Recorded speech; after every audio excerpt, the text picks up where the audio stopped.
Hi friends, ನಮಸ್ತೆ ಎಲ್ರಿಗೂ. ರಜನಿ ಅಡುಗೆ ಮನೆ ಚಾನಲ್ಗೆ ತಮ್ಮೆಲ್ಲರೂ ಕೂಡ ಸ್ವಾಗತ. ಇವತ್ತು ನಾನು ಕರ್ಕಾರವಾಗಿ ರುಚಿಯಾಗಿ ಸಿಂಪಲ್ ರೆಸಿಪಿ ತೋರಿಸ್ತಾ ಇದ್ದೀನಿ. ಮನೇಲಿ ಕೇವಲ 3 ಪದಾರ್ಥ ಇದ್ರೆ ಸಾಕು, ತುಂಬ ಸುಲಭವಾಗಿ ಈ ಒಂದು ರೆಸಿಪಿನ ಮಾಡ್ಬೋದು. ತುಂಬಾನೇ ಚೆನ್ನಾಗಿರುತ್ತೆ. ಬಿಸಿ ಬಿಸಿ ಅನ್ನಕ್ಕೆ, ಮುದ್ದೆ, ಚಪಾತಿ, ರೊಟ್ಟಿ ಎಲ್ಲದಕ್ಕೂ ಕೂಡ ಸಖತ್ತಾಗಿರುತ್ತೆ. ಖಂಡಿತ ಒಂದ್ಸಲ ಟ್ರೈ ಮಾಡಿ. ಮೊದಲು ಈ ರೆಸಿಪಿ ಮಾಡ್ಕೊಳ್ಳೋದಕ್ಕೆ ನಾನು ಇಲ್ಲಿ ಸ್ವಲ್ಪ ಹಸಿಮೆಣಸಿನಕಾಯಿ ತಗೊಂಡಿದ್ದೀನಿ. 1 ಹಿಡಿಯಷ್ಟು ತಗೊಂಡಿದ್ದೀನಿ. ಈ ಮೆಣಸಿನಕಾಯಿ ಖಾರ ಸ್ವಲ್ಪ ಕಡಿಮೆ, ಹಾಗಾಗಿ ನಾನು ಸ್ವಲ್ಪ ಜಾಸ್ತಿ ತಗೊಂಡಿದ್ದೀನಿ. ನಿಮಗೆ ಖಾರಕ್ಕೆ ಎಷ್ಟು ಬೇಕು ನೋಡಿಕೊಂಡು ನೀವು ಹೆಚ್ಚು ಕಡಿಮೆ ತಗೊಳ್ಳಿ. ಇವಾಗ ಮೆಣಸಿನಕಾಯಿ ರೀತಿಯಾಗಿ ಸ್ವಲ್ಪ ಮುರಿದಿಟ್ಕೊಳ್ತಾ ಇದ್ದೀನಿ, ಯಾಕೆಂದರೆ ನಾವು ಎಣ್ಣೆಲಿ ಹಾಕ್ಕೊಂಡು ಫ್ರೈ ಮಾಡಿದಾಗ ಸಿಡಿಬಾರ್ದು ಅಂತ.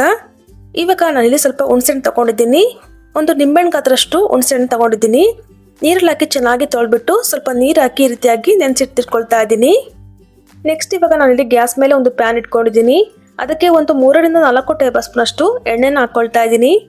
ಎಣ್ಣೆ ಚೆನ್ನಾಗಿ ಬಿಸಿ ಆಗಿದ ನಂತರ ನಾವು ಕಟ್ ಮಾಡಿ ಇಟ್ಕೊಂಡಿದ್ವಲ್ಲ ಹಸಿರು ಮೆಣಸಿನಕಾಯಿನ ಹಾಕೊಂಡು ಚೆನ್ನಾಗಿ ಫ್ರೈ ಮಾಡ್ಕೊಳ್ಳೋಣ. ಉರಿನ ಕಡಿಮೆ ಇಟ್ಕೊಂಡು ರೀತಿಯಾಗಿ ಚೆನ್ನಾಗಿ ಫ್ರೈ ಮಾಡ್ಕೊಳ್ಳಿ.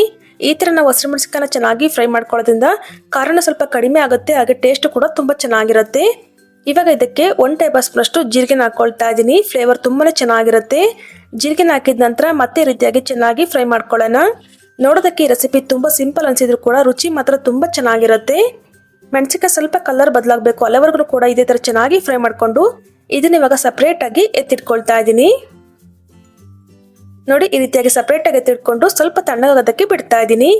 ನೆಕ್ಸ್ಟ್ ಇವಾಗ ನಾನು ಇಲ್ಲಿ ಸ್ವಲ್ಪ ಕರ್ಬೇವನ್ನು ತೊಗೊಂಡಿದ್ದೀನಿ. ಸ್ವಲ್ಪ ಜಾಸ್ತಿ ಕರ್ಬೇವು ತೊಗೊಂಡು ಈ ರೀತಿಯಾಗಿ ಎಣ್ಣೆಲಿ ಹಾಕ್ಕೊಂಡು ಚೆನ್ನಾಗಿ ಫ್ರೈ ಮಾಡ್ಕೊಳ್ಳೋಣ.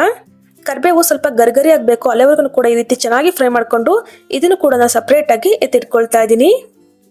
ನೆಕ್ಸ್ಟ್ ಇವಾಗ ನಾನಿಲ್ಲಿ 1 ಈರುಳ್ಳಿ ತಗೊಂಡಿದ್ದೀನಿ. ಅದನ್ನ ಈ ರೀತಿಯಾಗಿ ಸ್ಲೈಸ್ ಆಗಿ ಕಟ್ ಮಾಡ್ಕೊಳ್ತಾ ಇದ್ದೀನಿ. ಬೇಕಂದ್ರೆ ನೀವು ದೊಡ್ಡ ಸೈಜಲ್ಲೂ ಕೂಡ ಕಟ್ ಮಾಡ್ಕೊಳ್ಬಹುದು. ನೋಡಿ, ಈ ರೀತಿಯಾಗಿ ಸ್ಲೈಸ್ ಆಗಿ ಕಟ್ ಮಾಡಿಕೊಂಡು ಇದನ್ನು ಕೂಡ ನಾನು ಪಕ್ಕಕ್ಕೆ ತಿರ್ಕೊಳ್ತಾ ಇದ್ದೀನಿ. ಇವಾಗ ನಾನಿಲ್ಲಿ ಒಂದು ಚಿಕ್ಕ ಮಿಕ್ಸರ್ ಜಾರ್ ತಗೊಂಡಿದ್ದೀನಿ. ಅದಕ್ಕೆ ನಾವು ಫ್ರೈ ಮಾಡಿ ಇಟ್ಕೊಂಡಿದ್ವಲ್ಲ ಹಸಿರು ಮೆಣಸಿನಕಾಯಿ ಇದಕ್ಕೆ ಸೇರಿಸ್ಕೊಳ್ತಾ ಇದ್ದೀನಿ.